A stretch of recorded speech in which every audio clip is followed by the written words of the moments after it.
In this video, we will create a typical interior design supplemental drawing called a furniture plan using the AutoCAD external referencing command. This video demonstrates how to reference the base plan drawing of the Gatekeeper's Lodge project into a new drawing, where we will populate the file with furniture symbols created in previous lessons. This assignment builds on the following lessons already completed: the development of the base drawing of the Gatekeeper's floor plan through the design development phase of the design process, the 2D furniture assignment, and the blocks and W blocks assignment. Let's get started. Open a new drawing. If you are following along with me in an in-person class or in an online class, download the following file entitled Your AutoCAD File.dwg. Save the file immediately as a different file name, such as your last name _ fern, F-U-R-N, .dwg. Use the Xref command to insert the base plan of the Gatekeeper's Lodge into this new working AutoCAD drawing. From the External References palette, choose the icon Attach DWG. From here, browse to find the Gatekeeper's base plan drawing. You will now see the linked file of the Gatekeeper's plan view. You may need to zoom extents to see the entire base plan. For the next step, at the command line, type LA, return Enter key. This will deploy the Layer Manager panel. Take into account which layers are part of the working drawing and which layers are part of the externally referenced base file. The externally referenced layer names are depicted in a grayed out color. Since AutoCAD layers are typically shown in alphabetical order, some of the layers for the current working drawing could be shown both before and after the externally referenced layers. Another tip about Xref layers is that they will start with the file name as part of the layer identification. Any layers that are not relevant to the goals of the supplemental drawing information should be turned off. On a Mac, you will pick on the filled circle adjacent to the external reference layer name. In this case, I will turn off the Xref layers A-dimensions, which is the layer where I organize the exterior dimensions. I will turn off A-dims, which is the layer where I organize the window and door callouts, as well as the interior room dimension callouts. I will also turn off the A-anno-square feet layer, which is where I organize the text that called out the square footage. As soon as each reference layer is turned off, you will see that the information from those layers are no longer visible. These layers were turned off because the information contained on those layers are not relevant to the supplemental furniture drawing file. We are now ready to add the furniture symbols to this drawing. The next step in this tutorial is to load the 2D furniture blocks created in a previous lesson. AutoCAD will not load the furniture objects into the block library if you have not yet completed the block creation of each furniture piece. To load the furniture blocks at the command line, type Insert, return Enter key. On a Mac, go to the Window pull-down menu to Blocks. The block library will deploy onto the drawing environment. Locate the icon for block libraries. From the pull-down menu, choose Browse Libraries. Find the 2D furniture file that contains the blocks and load it into the block library as you see me do here. I've chosen to load the file that contains all of the blocks in one file. But remember, we've also saved each block individually. So if I only wanted to insert the large sofa, I can do that by choosing the individual right block file of the large sofa.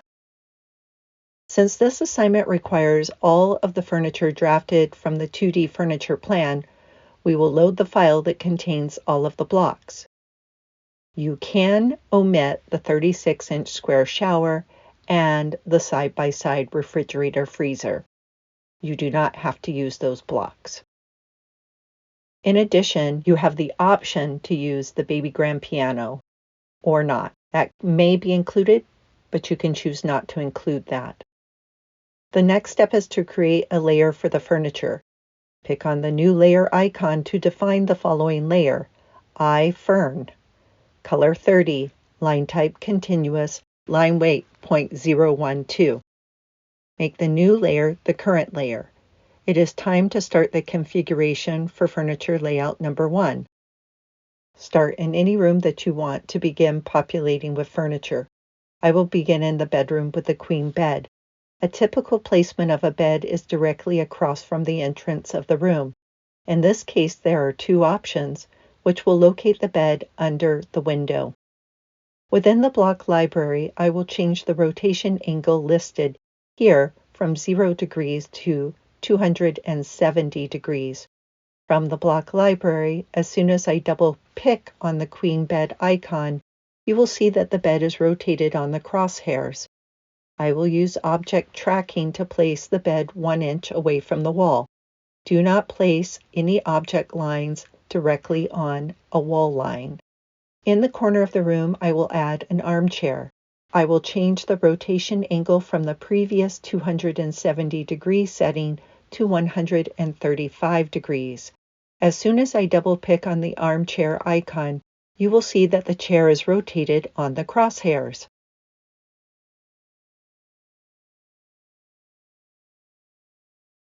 One last item to place in the room is the double dresser. I will change the rotation angle from the previous 135-degree angle to 90 degrees. As soon as I double-click on the double dresser icon, you will see that the object is rotated on the crosshairs. Offset the double dresser object 1 inch from the wall. This completes the requirements for the bedroom furniture configuration. Obviously, there are more pieces of furniture that a bedroom might typically include, but for our purposes, that is all you need to do in this room. Moving on to the great room, we will make a furniture grouping using the chairs and a large sofa.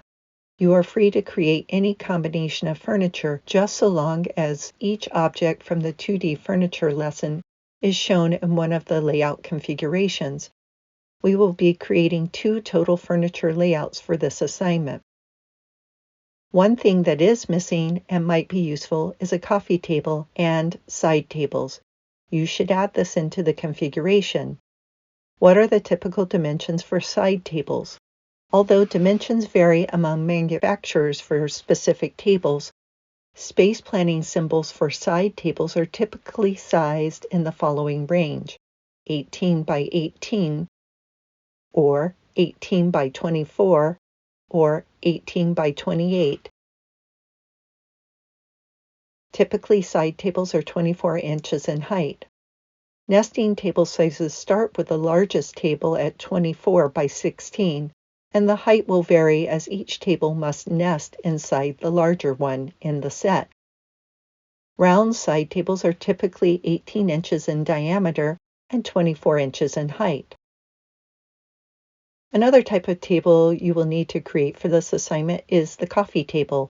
These come in a wide range of sizes, but for our purposes, we will create a 44-inch by 22-inch rectangle. Alternatively, you can create a coffee table that is round or oval. Round coffee tables are 24, 32, or 36 inches in diameter, where the symbol which indicates diameter is expressed as a circle with a diagonal line through it. Choose one size for the side tables and one size for the coffee table. Remember, the purpose of this assignment is not to design a room. You will have the opportunity to do that in a future design studio class. Instead, for this assignment, you are being taught how to execute a furniture plan. Creativity is not the goal of this assignment, but technical execution of the software and basic space planning skills as it relates to AutoCAD specifically are the goals here. For space planning purposes, the chairs should have a minimum of 4 inches of space at the side of each chair, if placed side by side. If a chair is placed to a side table, there should be a minimum of 3 inches of space between the chair and the table. If the chairs form a 90-degree angle with the table in the 90-degree bend or elbow location, then there should be a minimum of 6 inches between the chair and the side table. This gives the occupants sitting in perpendicular chairs appropriate knee space. Once you have created the first furniture layout, you will need to create additional layers for the alternate layout. And in total for this assignment, I created 4 furniture layers and 4 dimension layers associated with the furniture placement. Again, it is worth noting that in this assignment, you should not dimension the actual furniture. You are only dimensioning the spacing around the pieces following the clearance standards provided. Remember, in furniture projects, the actual furniture dimensions will be specified in a furniture schedule. We have not yet reached the construction documentation phase, but the space planning option shown here gets us one step closer. Once your client has chosen the preferred space plan, it is time to shop for the specific furniture pieces that will fit in the allocated space, which we will not do in this assignment. Once you've completed the 2 furniture configurations, you will set up 2 paper space sheets to demonstrate each layout. Both layouts should show the bedroom configuration. Each configuration should also show the placement of the wall-mounted television monitor.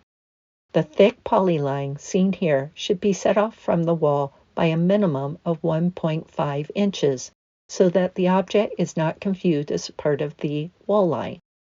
Place the polyline thicknesses so that it appears similar to the one shown here. With each paper space layout, activate floating model space. Then freeze the layers for the non-relevant furniture objects for that furniture configuration. Only show one configuration at a time. Make sure that the dimensions that correspond to the configuration shown are also current.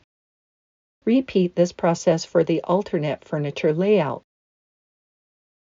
As a note, you could also create what is known as a layer state, which organizes the layers into sets.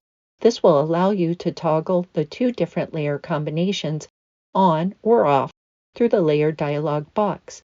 This is helpful for very complicated layer states and configurations, and not necessary for this assignment, but feel free to try it if you're interested in learning this layer management tool. Once you've created both paper space layouts, along with the title bar, create a PDF file of each layout. This concludes the supplemental furniture plan assignment.